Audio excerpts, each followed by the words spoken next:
नमस्कार दोस्तों, हमारे चैनल में आप सभी का स्वागत है। आज की कहानी है माँ का अंतिम संस्कार।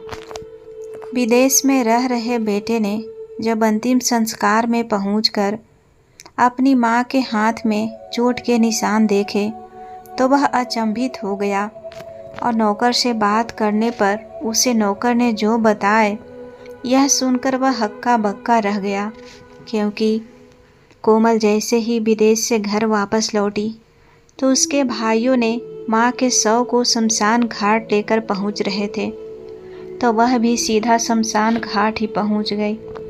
वहाँ पहुँचकर वह अपनी माँ को देखकर फफक कर रो पड़ी। वह माँ को देखकर तेज तेज चीखें मार कर रोती रही और उन्हें बार बार उठाने की कोशिश करती रही। इतना बड़ा दुख वह बर्दाश्त नहीं कर पा रही थी। माँ के शव को पकड़कर दहाड़े मार मार कर रो रही थी कि तभी उसकी नज़र अपनी माँ के हाथ पर पड़ी, जिस पर स्याही के निशान बने हुए थे।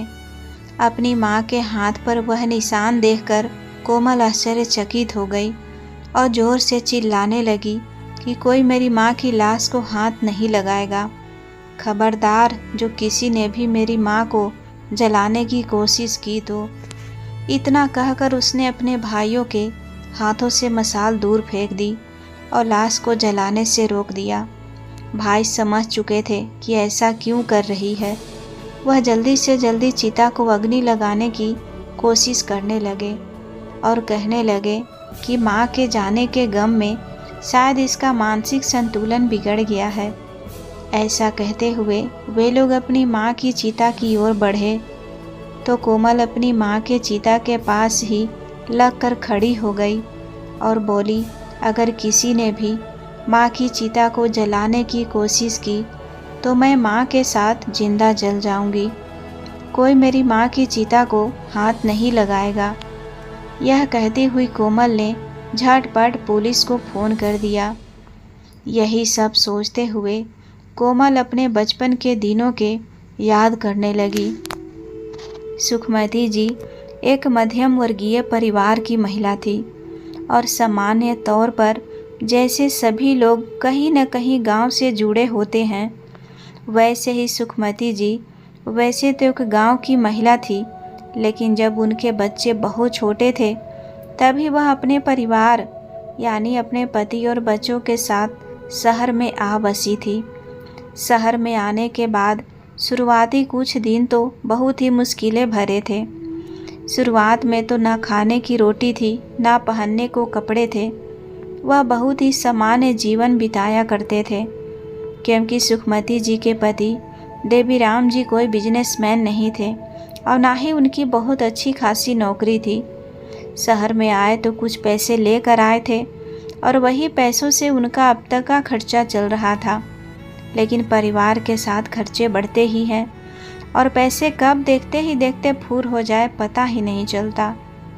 बस यही देखकर उन्होंने जल्द ही अपने लिए काम धंधा ढूंढना शुरू कर दिया, लेकिन जल्दी से उन्हें काम भी नहीं मिला। तो मजबूरी में शुरुआती में तो बेचारे मजदूरी का काम ही करने लगे। फिर धीरे धीरे उन्होंने फैक्ट्री में काम लगा और वहाँ से 2 पैसे कमाने लगे। इधर उनकी पत्नी सुखमती जी घरेलू काम में निपुण थी, इसीलिए वह अपने घर को तो संभाला ही करती थी। साथ ही शादी ब्याह में जब घर पर बहुत काम चलता है तो कुछ लोग खाना बनाने के लिए मजदूरों को रख लेते हैं। तो बस ऐसे ही मजदूरी यानी कि शादी ब्याह में लोगों के लिए खाना बनाने का काम सुखमती जी कर लिया करती थी, जिससे महीने में कुछ दिन काम करने से ही उन्हें भी ठीक ठाक पैसे मिल जाया करते थे। उन पैसों को वह अपने पास जोड़ रही थी और ऐसे ही अपने पति को बताकर भी काम करती रही और उन पैसों को जोड़ती रही। इधर देवीराम जी ने कई सालों तक जो मेहनत की थी, दूसरे 3 साल में अब उनके पास थोड़े बहुत पैसे जुट गए थे। उन्होंने सोचा कि क्यों न एक दुकान कर ली जाए, ना किसी की नौकरी करनी पड़ेगी और ना ही किसी की बातें सुननी पड़ेगी। जितना चाहे उतना काम करो और जितना मुनाफा होगा सब अपना। अब उन्होंने वही मार्केट में एक दुकान की बात कर ली और उस दुकान पर उन्होंने सोचा कि वे थोड़ा बहुत खाने पीने का फास्ट फूड का सामान रखेंगे। साथ ही दुकान में अंदर जनरल स्टोर का यानी परचूनी का सारा सामान भर लेंगे, जिससे कि किसी भी हालत में उनके खर्चे चलते रहे। अब यही सब सोचकर उन्होंने दुकान लेने का सोचा, लेकिन उन्हें पता चला कि उनके पास कुछ पैसे कम पड़ रहे थे। लगभग 60 से 70 हज़ार रुपये देवीराम जी के पास कम पड़ रहे थे। और जब इस बारे में उन्होंने अपनी पत्नी सुखमती जी को बताया तो सुखमती जी ने अपने पति को सांत्वना देते हुए कहा, अरे बस इतनी सी बात, पर आप इतने परेशान हैं, आप चिंता मत कीजिए, हमने जैसा सोचा है वैसा ही होगा। आपको जो दुकान चाहिए वह दुकान आपको मिल जाएगी।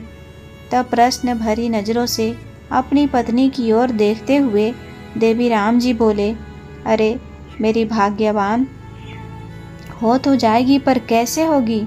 हमारे पास तो इतने पैसे नहीं हैं, और अगर हम पैसे नहीं दे पाए तो हमसे पहले उस दुकान को कोई और ले लेगा, और इतनी अच्छी मौके की दुकान को भला कोई क्यों छोड़ने वाला? वह तो अभी ज़्यादा किसी को जानकारी नहीं है, और जो भी अभी तक इस दुकान में रह रहा था उससे मेरी थोड़ी जान पहचान हो गई थी, इसीलिए उसने मुझे बता भी दिया, वरना आज के ज़माने में भला कोई क्यों ही किसी को बताने लगा। सब अपना मतलब देखते हैं। तब सुखमती जी ने अपनी उन्हीं पैसों में से अपने पति को निकालकर पैसे दे दिए, जो वह इतने समय से अपने खाते में जोड़ रही थी, और अब तक उनके पास बहुत पैसे इकट्ठे हो गए थे। तो सुखमती जी ने बैंक जाकर 70 हज़ार रुपये लाकर अपने पति के हाथों में थमा दिए कि यह लीजिए बाकी राशि और जाकर वह दुकान ले लीजिए। अब बातचीत करने के बाद आखिरकार दुकान खरीद ली, और दुकान खरीदने के बाद उन्होंने अपने प्लान के अनुसार उसमें सारा सामान भर लिया। क्योंकि दुकान भी करचूनी की थी, यानी कि जनरल स्टोर था, तो कुछ ही दिनों में दुकान ठीक ठाक चलने लगी, और सुखमती जी और उनके पति अब इसी तरह दुकान संभालने लगे। लगभग आने वाले 2 सालों में उनका हिसाब किताब सुधरने लगा। बच्चों की पढ़ाई भी वह अच्छे से करवा रही थी, और अब सबसे पहले देवीराम जी ने अपनी पत्नी सुखमती जी का काम छुड़वाया और उन्हें कहा कि वह आराम से घर पर रहकर बच्चों का ध्यान रखें, क्योंकि अब उन्हें काम की इतनी कोई ज़रूरत नहीं है जितनी बच्चों को अपनी माँ की है। अब जब सुखमती जी के पति ने कहा तो उन्होंने भी काम धंधा सब छोड़कर अपने बच्चों पर ध्यान दिया। उनकी आर्थिक स्थिति भी सुधर चुकी थी, तो उनके लिए अब उनके बच्चों से ज़्यादा ज़रूरी कुछ नहीं था। इधर समय के साथ साथ देवीराम जी की दुकान जम गई, और वह ठीक ठाक पैसे भी कमाने लगे, और ईश्वर की कृपा से समय के साथ साथ उनकी दुकान और दुकानदारी बढ़ती ही रही। अब उनके बच्चे सरकारी स्कूल में ना जाकर प्राइवेट स्कूल में जाने लगे, और वे एक अच्छी ज़िंदगी बिताने लगे थे, लेकिन अभी तक किराए के मकान में ही रह रहे थे। लेकिन कब तक, जब ऊपर वाले का साथ था तो परेशानी किस बात की थी। धीरे धीरे पैसे जोड़ने लगे, और 10 से 12 सालों में जब तक उनके बेटों की और उनकी बेटी की पढ़ाई पूरी हुई, तब तक उन्होंने अब अपना घर भी ले लिया था। बेटी अपने माँ बाप से बहुत प्यार करती थी, और दोनों बेटों भी, उनके दोनों बेटे अपने मम्मी पापा को अपने सराखों पर बिठा कर रखते थे। पूरा परिवार एक साथ खुशी खुशी रहता था। सभी लोग एक दूसरे की परवाह सम्मान करते थे, पर एक दूसरे से बहुत प्यार भी करते थे। लेकिन वक्त हमेशा एक जैसा नहीं रहता। वक्त के साथ साथ रिश्ते बदलते हैं, और रिश्ते बदलने के साथ उन रिश्तों में परिवर्तन आना भी स्वाभाविक सी बात है। कभी इंसान शादी के बाद बदल जाता है, तो कभी वक्त और हालात के साथ। खैर, फिलहाल उनके वक्त और हालात दोनों बहुत ही सही थे। बच्चों की पढ़ाई पूरी हुई और अब वह ग्रेजुएशन करने लगे। देवीराम जी ने मकान और दुकान दोनों अपने ही नाम से ले ली थी। और जैसे ही आप सभी जानते हैं कि वक्त के साथ देवीराम जी की दुकान बहुत ठीक ठाक से चलने लगी थी। अपने मकान के लिए देवीराम जी एक तरफ पैसे जोड़ रहे थे, वहीं दूसरी तरफ वे अपनी आय का साधन बढ़ाने के लिए भी कुछ सोच रहे थे। उन्होंने दूसरी तरफ से पैसे जोड़ रखे थे और थोड़े ही समय बाद उन्होंने एक और दुकान भी खोल ली थी, क्योंकि उनके बच्चे तो पढ़ाई कर रहे थे और वे एक दुकान को संभालते थे। इसीलिए उन्होंने दोनों दुकानों पर काम करने वाले लड़के रखे हुए थे ताकि वे आराम से दुकान को दिखा सके। अब अकेले देवीराम जी दोनों दुकानों का काम संभाला करते थे। कभी किसी दुकान पर बैठ जाया करते तो कभी किसी दुकान पर। सारा काम उन्होंने अपने मजदूरों के हाथों में भी नहीं छोड़ा, क्योंकि बेईमानी भी बहुत बड़ी चीज़ है। दो पैसों को देखकर कब इंसान के मन में लालच आ जाए पता नहीं चलता। इसीलिए उन्होंने अपनी दुकानों का सारा लेन देन, सामान की देख रेख खुद ही की। दुकान पर काम करने वाले लड़कों को अपने बच्चों की तरह मानकर उन्हें बहुत प्यार से रखा और दूसरी तरफ उनके बच्चे पढ़ाई कर रहे थे। दोनों बेटों के बाद उनकी बेटी बहुत छोटी थी।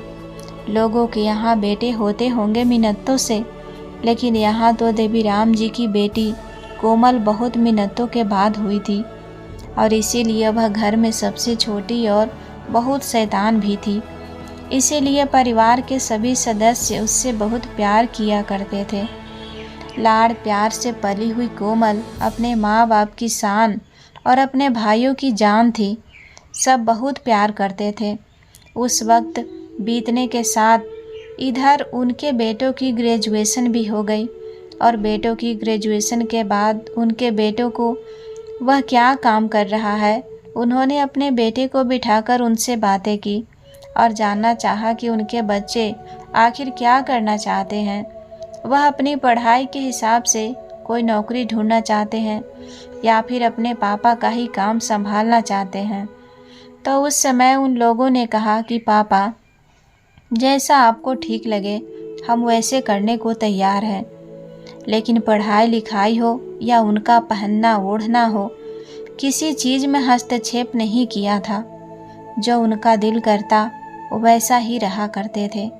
तो इसीलिए उन्होंने उनके जीवन का एक अहम फैसला, यानी कि अपना भविष्य बनाने का फैसला लेने के लिए भी खुद ही कहा कि वह क्या करना चाहते हैं वह खुद निश्चिंत करे। यदि वह नौकरी करना चाहे तो भी कर सकते हैं, और यदि वह अपने माँ बाप के साथ दुकान पर बैठना चाहे, उनके आसपास रहकर उनका ख्याल रखना चाहे तो वह भी कर सकते हैं। उनका अपना अच्छा खासा काम था, उन्हें भला नौकरी की क्या ही ज़रूरत थी। अब बेटा ने ही कुछ निश्चिंत नहीं किया और कहा कि पापा, हम नौकरी ढूंढ लेंगे। जब हमने इतनी पढ़ाई लिखाई की है तो एक बार अपनी फील्ड से रिलेटेड काम ढूंढने में क्या ही बुराई है। हर बार की तरह ही देवीराम जी ने इस बार भी अपने बच्चों का साथ दिया और कहा कि बेटा, जैसा तुम चाहते हो वैसा ही करो। तुम पर कोई दबाव नहीं है, यह तुम्हारे जीवन के फैसले हैं तो तुम खुद ही करो। इसीलिए उन्होंने अपने बच्चों पर दबाव नहीं डाला और उनके बेटे अपनी पढ़ाई के हिसाब से नौकरी ढूंढने लगे। जब थोड़े समय तक उन्हें नौकरी नहीं मिली तो उन्होंने निश्चय किया कि वह अपने पापा की दुकान पर बैठ जाया करेंगे। कम से कम कुछ काम तो होगा ही। फिर सबसे बड़ी बात तो यह थी कि जब उनका अपना काम था तो नौकरी करने की क्या ज़रूरत थी। अपनी दुकान पर खुद के मालिक बनकर बैठे रहते और वहाँ किसी भी ऑफिस में चाहे कितनी भी बड़ी नौकरी करते, पर रहते तो नौकर ही, और किसी ने किसी बॉस की बातें नहीं सुननी पड़ती। लेकिन यहाँ ऐसा कुछ नहीं था। अपनी दुकान पर अपनी मर्जी के मालिक थे। कुछ टाइम तक ऐसे ही काम किया। फिर उन्हें जब इस काम में ही मुनाफा दिखाई दिया तो दोनों एक एक दुकान संभालने लगे और इधर देवीराम जी दोनों दुकानों पर इधर उधर घूमते रहा करते और पूरे देखभाल किया करते। जैसे ही बेटों ने दुकान का काम शुरू किया था तो उन्होंने अपने बेटा के लिए लड़की देखना शुरू कर दिया था और फिर जब अब उनके बेटे हैं उनकी दुकान संभालने ही लगे तो इसीलिए उन्होंने अपने बेटों की शादी करने का निश्चय कर लिया था। और जब बेटों ने शुरू में ही दुकान संभाली तभी उन्होंने अपने दोनों बेटों की शादियां कर दी थी और अब देखते ही देखते समय बीतते जा रहा था। इधर उनकी बेटी अभी ग्रेजुएशन की फर्स्ट ईयर में थी और अपनी पढ़ाई किए जा रही थी। उनकी बेटी पढ़ने में बहुत होशियार थी और वह कुछ बड़ा करना चाहती थी। किसी बच्चे को नहीं था, लेकिन बस अपने अपने शौक़ और अपनी अपनी इच्छा की बात थी। बेटी ने 12वीं के बाद विदेश जाकर पढ़ाई करने की इच्छा जताई, लेकिन अभी उसे विदेश छोड़ने की बात को लेकर सुखमती जी और उनके पति देवीराम जी कुछ निश्चिंत नहीं कर पा रहे थे। बच्चों से बैठकर उन्होंने क्लियर बात की तो समझ आया कि पैसों के खर्चे के चलते वह अपनी बेटी को वहाँ नहीं भेजना चाहते, क्योंकि समय के साथ साथ खर्चे बढ़ भी रहे थे। बेटों की शादी के बाद परिवार में वैसे भी बहुत खर्चा बढ़ गए थे और शादी का खर्चा हुआ था सो अलग, और भी लोन भी ले लिया था, इसीलिए उसकी किस्ती भी जा रही थी। कमाई तो सबको दिखती है, लेकिन खर्चे तो उसी को पता होते हैं जो कमा रहा होता है। बस वैसा ही कुछ था, लेकिन खर्चे भी उसी तरह की थी। इसीलिए उन्हें अपनी बेटी को विदेश भेजने से पहले बहुत सोचना पड़ता है। उन्होंने 12वीं में जाते ही जब बेटी ने उनसे कहा था कि मुझे विदेश जाकर पढ़ाई करनी है, तो उन्होंने उसे समझा दिया था कि बेटा, तुझे परदेश जाकर पढ़ाई करने से कोई नहीं रोकेगा, लेकिन तुझे मेहनत करके पढ़ाई करनी होगी।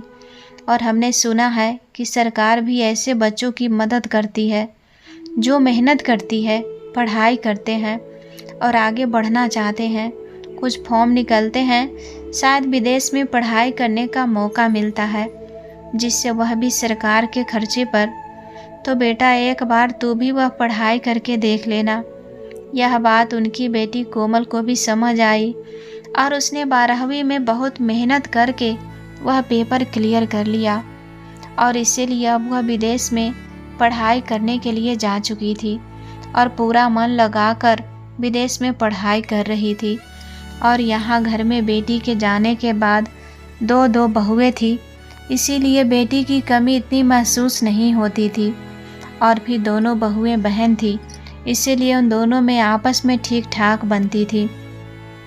जब बेटा के लिए रिश्ता आया और बताया गया कि दोनों बहनें हैं, तो सुखमती जी ने भी सोचा कि चलो कम से कम ऐसे ही दोनों आपस में प्यार से रहे, घर में कोई कलेश ना मचे। इधर बेटे परिवार का दुकानों का सारा काम संभालने लगे थे, लेकिन अभी भी इतने जानकारी नहीं थी, इसीलिए देवीराम जी भाग दौड़ करते रहा करते और बाहर के सारे काम संभालते और उन्हें सिखाते रहते थे। एक दिन जब देवीराम जी एक दुकान से दूसरी दुकान पर जा रहे थे तो अचानक उनकी मौत हो गई। एक बड़े से ट्रक ने उनका एक्सीडेंट कर दिया और ट्रक वाला उन्हें मार कर भाग गया। रास्ते में से निकलते हुए एक आदमी ने जब उन्हें सड़क पर बेहोश देखा और सर से खून निकलते देखा तो फटाफट अस्पताल में भर्ती कराया और पुलिस को खबर कराई। तब जाकर कहीं देवीराम जी के घर वालों को इस बारे में पता चला। पुलिस वालों को देवीराम जी ने अपने अंतिम शब्दों में यही बताया कि एक ट्रक वाले ने उनका एक्सीडेंट किया और फिर भाग गया। जिस दिन एक्सीडेंट हुआ उसी दिन तुरंत ही कोमल को खबर कर दी गई और वह अपने पिता को देखने के लिए वहां से निकल गई।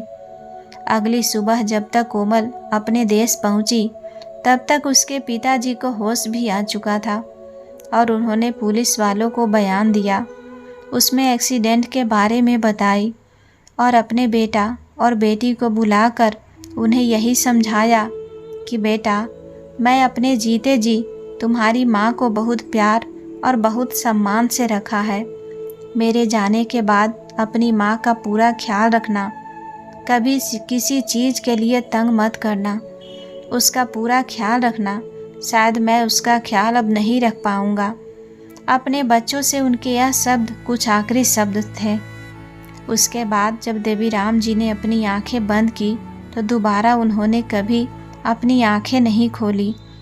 अपने पति के जाने का सदमा सुखमती जी के लिए बहुत गहरा था, जिसके सहारे उन्होंने जीवन के हर सुख दुख को पार कर लिया। हंसते हंसते आज वही जीवन साथी उनके साथ छोड़कर जा चुका था। बहुत मुश्किलों से उन्होंने खुद को संभाला और फिर जब कोई इंसान हमें छोड़कर चला जाए तो उसके बाद भी ज़िंदगी तो जीनी ही पड़ती है। ज़िंदगी ख़त्म नहीं हो जाती। बस जा चुके थे, लेकिन उनके बच्चों को अपने कर्तव्य निभाना था और अपने ज़िंदगी भी जीने के साथ सबने सच को स्वीकार लिया। बेटी फिर से विदेश अपनी पढ़ाई करने चली गई। दरअसल कोमल को शुरू से ही डॉक्टर बनने का बहुत शौक था और इसी की पढ़ाई के लिए वह विदेश गई हुई थी। बेटों ने दुकान अच्छे से संभाल ही लिए थे और अब से अपने इलाके में एक अच्छे खासे सर्क वाले आदमी थे, जिनकी बात का बहुत मान और सम्मान रखा जाता था। जब देवीराम जी की मौत हुई, उनके कुछ महीना बाद ही सुखमती जी के घर में एक पोता आया और फिर कुछ समय बाद छोटी बहू को भेंट देती हुई परिवार में खुशियों का माहौल था। अब बच्चों के सहारे वह अपना दुख भुला दिया करती थी। जब तक बच्चों के साथ रहकर तो बिल्कुल टेंशन फ्री रहती थी, कोई परेशानी नहीं रहती थी। सुखमती जी अपने पोते पोतियों के साथ मिलकर यह सब भूलने की कोशिश कर रही थी और इधर उनकी बहू और बेटे, जो कि अब सारी जिम्मेदारी संभाल रहे थे, अब सारे काम तो कर ही रहे थे। उनके बेटे और बहू साथ ही सारा पैसा भी उनके हाथों में था। जब तक देवीराम जी जिंदा थे तब तक सुखमती जी को एक पैसा मांगने की ज़रूरत नहीं पड़ी। कुछ पैसे दे दिया करते थे। हर एक इंसान की अपनी कुछ ज़रूरत होती है जिसके लिए उसे पैसों की ज़रूरत होती है। लेकिन जब अपने बेटे को यह कह दिया कि बेटा, तुम्हारे पिताजी तो मुझे मेरे खर्चों के लिए हर महीने कुछ पैसे दे दिया करते थे, मैं और तुम्हारे पिताजी एक अनाथ आश्रम से जुड़े हुए थे, तो वह हर महीने मुझे 5,000 रुपये दिया करते थे, जिसमें से मैं अपने लिए 2,000 रुपये और 3,000 रुपये का थोड़ा बहुत खाने पीने का सामान उन बच्चों को दिया करती थी। तो इससे भी बच्चे बहुत खुश रहते थे। तो मैं चाहती हूँ कि तुम भी अपने पिताजी की तरह ऐसा ही करो। तब तो उनका बेटा कुछ नहीं बोला, लेकिन जैसे ही एक तारीख आई और उसकी माँ ने उससे 5,000 रुपये मांगे तो उनका बेटा बोला, अरे भाई, मुझे तो एक बात समझ नहीं आती माँ, आपके पास इतना सारा फालतू पैसा है क्या कि इसे भी दे दो उसे भी दे दो।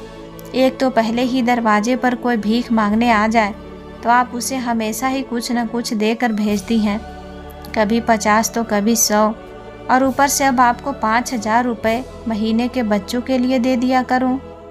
मुझे तो एक बात समझ नहीं आती, लेकिन आपको खर्चा किस बात का है और आपको इतने पैसे क्यों चाहिए? क्योंकि घर में सारा सामान तो आता ही है, आपको खर्चे के लिए पैसों की क्या ज़रूरत है? माना कि जब पापा थे तो आपको पैसे दे देते होंगे, लेकिन तब की बात अलग थी। अब महंगाई इतनी ज़्यादा है, दुकान में भला कितने ही पैसे बचते हैं। जितने पैसों का सामान लाते हैं उसके आधे से आधे पैसे भी नहीं बचते। ऐसे में बच्चों की पढ़ाई, घर के खर्चे, सब कुछ देखना पड़ता है और आप हैं कि हद है। इतना कहकर बेटा माँ के सामने से तेज कदमों के साथ निकल गया, पर सुखमती जी वहीं खड़ी रह गई। मैं सोचने लगी कि आखिर मैंने इसे ऐसा भी क्या कह दिया जो यह इतना बड़बड़ा कर चला गया। अगले दिन सुबह हुई तो बहू ने कहा कि सुनिए जी, मुझे 10,000 रुपये चाहिए, मुझे अपनी बहनों के साथ शॉपिंग करने जाना है। तो उसने तुरंत ही फ़ोन से बहू के पैसे ट्रांसफ़र कर दिए।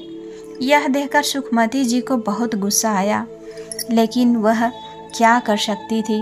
मन में आया कि अपने बेटे को सुना दे, लेकिन गुस्से में कुछ भी कहना मतलब बात को बढ़ाना था। उन्होंने ठंडे दिमाग से काम लिया और शांत होकर अपने बेटे से कहा कि बेटा, बहू को शॉपिंग करने के लिए तेरे पास 10,000 रुपये है, लेकिन उन गरीब बच्चों को देने के लिए तेरे पास 5,000 रुपये नहीं है। और जहाँ तक बात रही शॉपिंग की, तो यह दोनों पिछले ही महीने कितने सारी शॉपिंग करके लाए थे। अब फिर से इस महीने इतनी सारी शॉपिंग, क्या करेंगे इतने कपड़ों का। इस बात से बेटे और बहुएं दोनों को ही बहुत बुरा लगा और कहने लगे कि माँ, आप अपने काम से काम रखिए। हर वक्त बहू बेटों के बीच में बोलना इतना ज़रूरी नहीं होता जितना आप बोलती हैं। हद होती है किसी चीज़ की। अब हम अपनी बीवियों को कुछ देंगे तो आपसे पूछ कर देंगे क्या? और फिर आपकी उम्र उनकी उम्र में कोई फ़र्क नहीं है। इस उम्र में शौक पूरे नहीं करेंगे तो कब करेंगे? इस पर सुखमती जी ने अपने बेटों से कहा कि शौक और ज़रूरत में बहुत फ़र्क होता है। मैं तुमसे जो पैसे मांग रही थी वह किसी की ज़रूरत के लिए थे, और तुम जो पैसे उड़ा रहे हो वह बिना बात के शौक के लिए हैं। सुखमती जी, जो कि एक स्वाभिमानी महिला थी, जिनके पति ने अब तक उनके लिए इतना सब कुछ किया था, वह किसी की सुनने को तैयार नहीं थी, और वह भी तब जब वह गलत नहीं थी। उस दिन बेटे चुपचाप ऑफिस चले गए और बहुएं भी अपनी सास से तंज कसने लगी। अब छोटी छोटी बातों को लेकर वे लोग अपनी माँ से बहस करने लगे। सुखमती जी ने अपने बेटों से कहा कि बेटा, इस बार मुझे थोड़े पैसे दे देना। दिवाली पर गरीबों को कुछ मिठाइयाँ बांटनी है। इससे घर में सुख समृद्धि और बरकत आती है, और गरीबों की दुआएं मिलती रहेगी तो हमारे लिए ही अच्छा है। झट से बेटों ने अपनी माँ को सुना दिया और बोले, हद हो गई माँ, आपको पता नहीं आप कितनी लखपति हैं जो हर जगह पैसा उड़ाना चाहती हैं। पिछले महीने उन गरीबों को 5,000 रुपये देने के पीछे आपने इतनी बहस की, और अब गरीबों को मिठाइयाँ बांटनी है। अरे कुछ भी बातों से तो नहीं होता। आधा किलो का डब्बा भी 400 रुपये का आता है। अब अगर आपने 100 गरीबों को भी मिठाइयाँ बांटी तो बस हो गया हमारा। तो हमारे बस का नहीं है इतना रईस बनना दिखाना। और फिर उन गरीबों से हमें मिलने वाला क्या है? अगर आप हमारी कोई मदद नहीं कर सकती तो कम से कम हमारे खर्चे बढ़ाने की बात तो मत किया कीजिए। अब तो बेटे और बहू में हर बात पर उल्टा बोलने लगे, और इधर बेटों ने अपने ससुराल वालों को 2-2, ढाई हजार रुपए के मिठाई, कपड़े और दिवाली पर तोहफे भिजवाए। यह सब देखकर फिर से सुखमती जी को बहुत गुस्सा आया कि अरे, तुमने वहाँ 50,000 रुपये खर्चा कर दिए। अगर यहाँ 20 से 30,000 खर्चा कर देते तो क्या चला जाता। लेकिन कोई बात नहीं बेटा ने ही जब अपनी माँ की बात सुनना बंद कर दिया था तो सुखमती जी ने सोचा कि कोई बात नहीं, अब जब मेरे बेटे दान करने का कोई काम करना ही नहीं चाहते तो यह उनकी इच्छा है, ना करते तो ना सही, मैं ज़्यादा क्या कहूँ। इसीलिए मैं चुप रहने लगी और बेटों से अब कुछ ना कहते। मन करे तो कर लो, ना करे तो ना सही। अब तो धीरे धीरे बेटे और बहू ज़्यादा पैसे उड़ाने लगे। आए दिन कभी मूवी देखने जाते, कभी पिक्चर देखने जाते, और यह सब करते करते उन्होंने अपनी दुकान बर्बाद कर ली। 2 ही साल में उनके हालात पहले से बहुत बेकार हो गए। अब उनके पास उड़ाने के लिए पैसे ही नहीं थे। पैसे उड़ाना तो दूर की बात, जो इज्जत उनके पिता ने इतनी मेहनत से बनाई थी, गलत यारानों में पड़कर उन्होंने वह इज्जत भी मिट्टी में मिला दी। इधर दुकान पर जाना भी लगभग बंद कर रखा था, जिसके कारण वह कुछ भी फ़ायदा नहीं कमा पा रहे थे। दुकान पर रहने वाले लड़के भी उनसे चालाकी करने लगे थे, क्योंकि उन्हें पता था कि इन्हें किसी चीज़ का होश नहीं रहता, बस अपने मज़े में मस्त रहते हैं। और ऐसे ही करके वह डूबते चले जा रहे थे। और जब उनके ऊपर कर्ज बढ़ गया तो बेटों ने अपनी माँ से कहा कि माँ, हमें लगता है कि हमें एक दुकान किराए पर दे देनी चाहिए, जिससे कुछ पैसे आते रहे। तब दूसरा बेटा बोला कि पागल, किराए पर देने से हमारा कर्जा नहीं उतर जाएगा। माँ, मुझे तो लगता है हमें एक दुकान बेचनी पड़ेगी। आप दुकान के कागजों पर दस्तखत कर दीजिए ताकि हम एक दुकान बेच सके और कर्जा से मुक्त हो सके। देखिए माँ, यह सब धन दौलत किस काम की, अगर इंसान ही चैन से ना रह सके तो और अब हमारे कर्जदार हमारा जीना मुश्किल कर रहे हैं। इसीलिए प्लीज़ आप इन कागजात पर साइन करके इस दुकान को बेच दो, जिससे पैसों से हम अपना कर्जा उतार सकें। जब उन्हें यह पता चला तो सुखमती जी ने मना कर दिया और उन्होंने अपने बेटों से कहा कि तुमने अपनी अय्यासियों और अपने शौक मौज के चलते खुद पर कर्जा किया है, किसी ढंग के काम के लिए नहीं किया। तुमसे खुद कुछ किया तो गया नहीं। मेरे पति की मेहनत की कमाई, मेरे पति ने तुम्हारे लिए जो इतना सब कुछ करके दिया था, उसे भी तुमने बर्बाद कर दिया। और ऊपर से अब तुम चाहते हो कि मैं वह दुकान तुम्हारे नाम कर दूं? हरगिज नहीं, मैं वह दुकान तुम्हारे नाम कभी नहीं करूंगी। मेरे पति ने मरने से पहले इसीलिए मुझे इन सब की मालकिन बनाया, क्योंकि यदि सब कुछ तुम्हारे नाम होता तो तुम सब कुछ बर्बाद कर देते। चाहे कुछ भी हो जाए, मैं यह प्रॉपर्टी तुम्हारे नाम नहीं करूँगी। बेटा, मेरे पति ने जाने से पहले सब कुछ मेरे नाम किया है और यह सब कुछ मेरे नाम ही रहेगा जब तक मेरी मौत नहीं हो जाती, क्योंकि मैं अपने पति की हर एक विरासत की रक्षा करूँगी और अपने जीते जी तो कम से कम उन्हें नहीं बिकने दूंगी। यह सब बातें सुनकर बेटे और बहू बहुत नाराज हो गए और उन्होंने अपनी माँ से बहुत बहस भी की, लेकिन सुखमती जी नहीं मानी और उन्होंने अंगूठा लगाने से साफ मना कर दिया। बेटे और बहू बहुत ज़्यादा गुस्से में थे कि अगर माँ यहाँ अंगूठा नहीं लगाया या दस्तखत नहीं किया तो कैसे होगा। अब वे लोग बहुत परेशान थे। फिर क्या था, रात को सुखमती जी जब सोने जा रही थी तो बेटे बहू के कमरे से आवाज़ आती सुनी। जाकर देखा तो चारों एक ही कमरे में बातें कर रहे थे और कहने लगे कि अगर माँ जीते जी यह सब हमारे नाम नहीं करेंगे तो उनके मरने के बाद तो सब हमारा ही होगा ना। अब माँ को मारना होगा।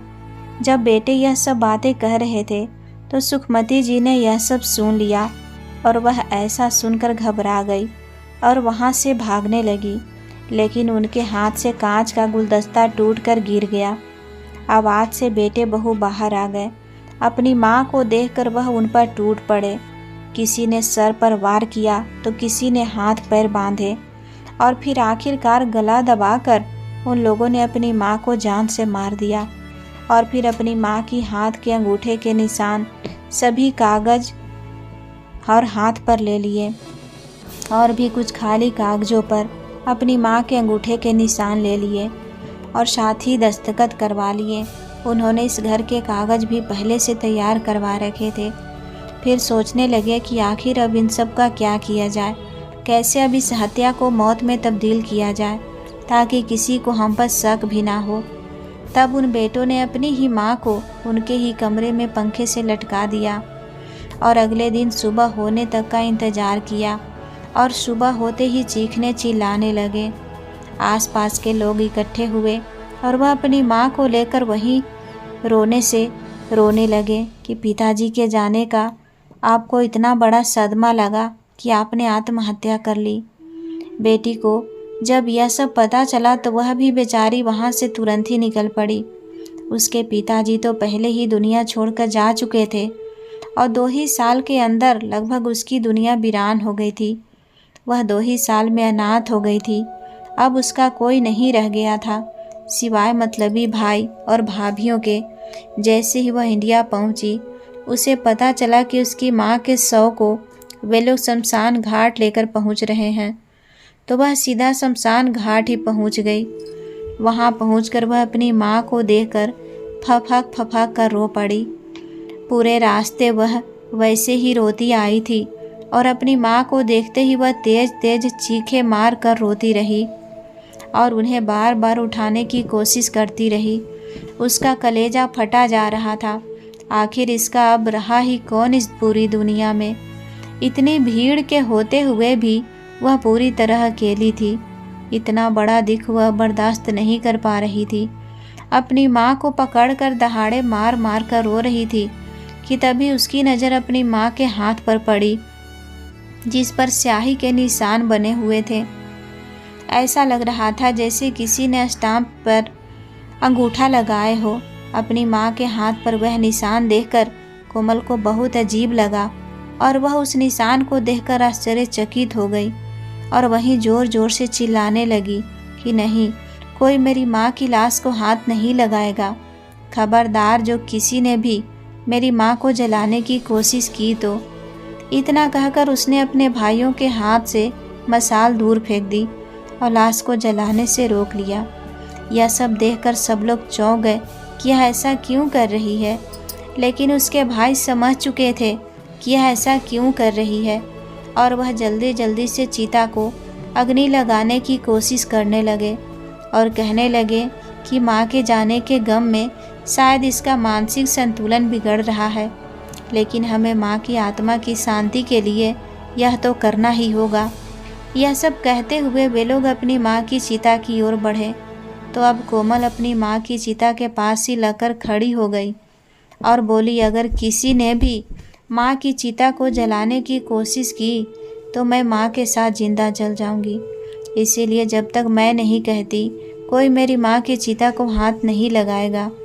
यह कहती हुई कोमल ने झटपट पुलिस को फ़ोन कर दिया। पुलिस ने फ़ोन पर बात करने के बाद कोमल अपनी माँ की चिता से लिपट कर वहीं रुक गई और रोने लगी।